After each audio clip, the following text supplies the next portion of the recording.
Power of imitation. আজকে আপনাদের সাথে ইংরেজি শেখার সব থেকে সহজ এবং ইফেক্টিভ ওয়েটাই শেয়ার করব। আপনারা অনেকে আমাকে বলেন যে ভাইয়া, আপনারা তো বলছেন ইংরেজি শেখার জন্য কিংবা কথা বলার জন্য প্রথমে কথা বলতে হবে, বাট আমি তো কথাই বলতে পারি না, তাহলে বলবো কিভাবে? তাদের জন্য একটা সমাধান হতে যাচ্ছে এই ভিডিওটা।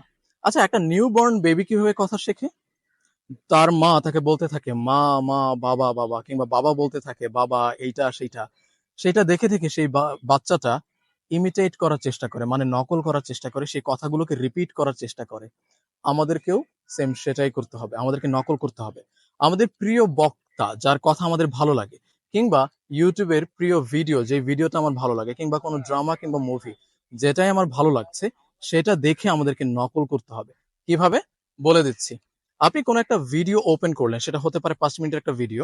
সেই ভিডিওটাতে কোনো একজন ব্যক্তি হয়তো বলছে, hello, good day everyone, today I am gonna share 5 effective ways of learning English today. এই যে কথাটা বললো, আপনি কি করবেন? আপনি প্রথমে একটু কথার পর পজ করবেন। সে ব্যক্তি বলল, হ্যালো, গুড ডে এভরিওয়ান, আপনি পজ করলেন। তখন সাথে সাথে আপনিও নকল করে বলার চেষ্টা করলেন, হ্যালো, গুড ডে এভরিওয়ান। এরপর আবার রিজিউম করবেন। তখন হয়তো সেই ব্যক্তি বলল যে today I am gonna share, আপনি আবার পজ করলেন। তখন আপনিও সাথে সাথে বলার চেষ্টা করুন, today I am gonna share. এরপর আবার আপনি রিজিউম করবেন, সে বলবে যে 5 effective ways of learning English.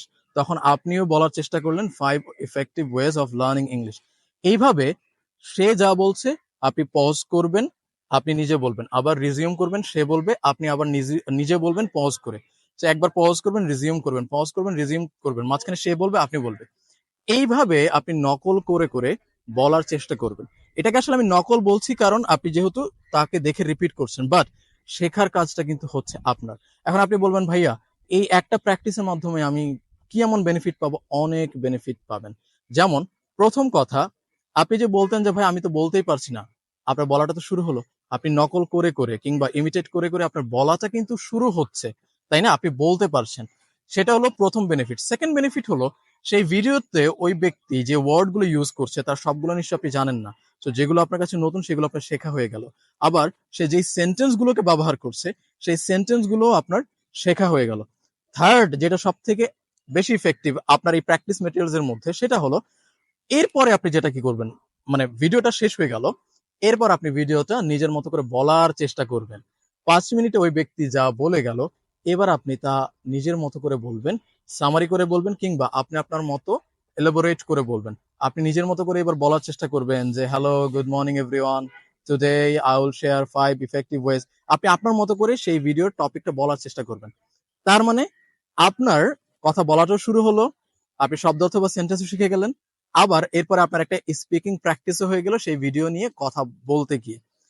So কি মনে হয় এই বিষয়টা সব থেকে বেশি ইফেক্টিভ না? আমি নিজেও কিন্তু অনেক পদ্ধতি অ্যাপ্লাই করেছি ইংরেজি শেখার ক্ষেত্রে বা প্র্যাকটিস করার ক্ষেত্রে, তবে এই পদ্ধতিটা সব থেকে বেশি ইফেক্টিভ ছিল আমার জন্য।